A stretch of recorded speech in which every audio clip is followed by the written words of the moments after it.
This is a short Chapter 12 video tutorial for the worksheets that accompany Chapter 12. Reminder that all the images included in this video are in the public domain, and all the images do include links to the sites in which they were taken from. If you have any questions, don't hesitate to email or give me a phone call. Thanks. In Chapter 12, we'll talk about James Madison's presidency and a growing conflict between the United States and Britain, eventually leading to the War of 1812.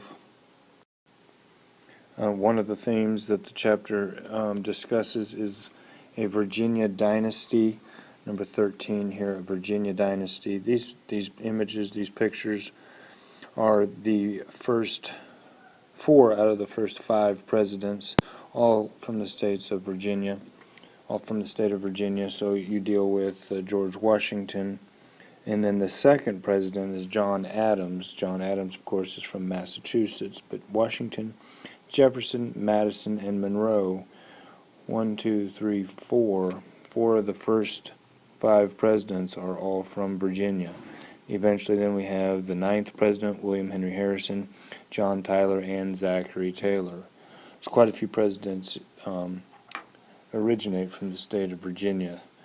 Now the Virginia dynasty becomes a bit of a contention for northern states, and so we have a Hartford Convention that is called, and I wanted to underline a few things here. The demands of the Hartford Convention can be found on pages 228 and 229, and let's look at a few of these. The Hartford Convention was actually less radical than the alarmists supposed. The minority of delegates gave vent to wild talk of secession, and they demanded financial assistance from Washington to compensate for the loss of trade during the war. Now, they also wanted these new states to be admitted, and the demands reflected a federalist fear that once proud New England was becoming subservient to an agrarian South and the West. So they definitely were against the Virginia dynasty. They felt like the Virginia dynasty was in part a reality because of the 3/5 compromise and the way in which the South was given an unfair advantage in the Electoral College. And there's other things. They wanted to limit the president to a single term, prohibit the election of 2 successive presidents from the same state, and also they wanted to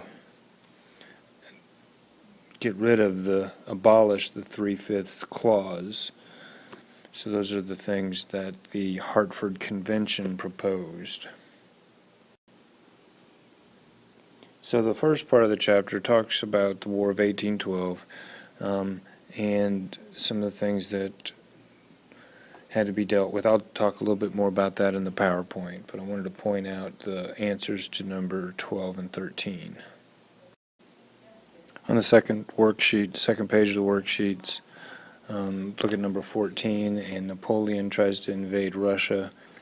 He has in his control 500,000 men. Madison tries to invade Canada with 5,000. So this just gives you kind of some perspective that the United States military was kind of laughed at in Europe. Our best defenses, the United States' best defenses, were the Atlantic and the Pacific Ocean, our isolation, and our wealth and our ability to trade with other nations. But by far, one of our weakest attributes was our military. Even by number 20 here, even by 1816, our army had expanded to 10,000 men, but that's still 10,000 men. We thought that was large, and that's nothing compared to the forces of Europe. So continue to work through these. I'll spend a little bit more time explaining some of these things in the PowerPoint video. On this third page of the worksheet, I wanted to focus on the growing pains of the West. That's on page 233. And looking at, I guess that's also on the previous worksheet, or previous page, number 28 and 29. But this idea that as we are expanding out to the West, the United States is expanding out to the West and populating this Louisiana territory. Remember that we had the Missouri Compromise, in which, well, we're going to talk about that. There's going to be a line that is drawn right here, and south of this line we're going to have slave states, and north of this line you're going to have free states. The problem with this, according to the South, is that all of this area here, this unorganized territory, eventually, the writing's kind of on the wall, eventually these states will all become free states. This territory will be free states. There's not a whole lot of territory in the South, at least that is part of the United States. This is all part of Mexico. There's not a lot of territory in the South for expansion of slave states. Now, eventually, that's going to cause a problem in the legislative branch. And so we can look at this on page 234, and we'll underline a few things. This fertile and well-watered area contains sufficient population to warrant statehood, and stipulated that no more slaves should be brought into Missouri. So there's going to be eventually a gradual emancipation in Missouri. Now, this is the Talmage Amendment. Spend some time reading that, the Talmage Amendment on page 234. And this is an ominous threat to sectional balance.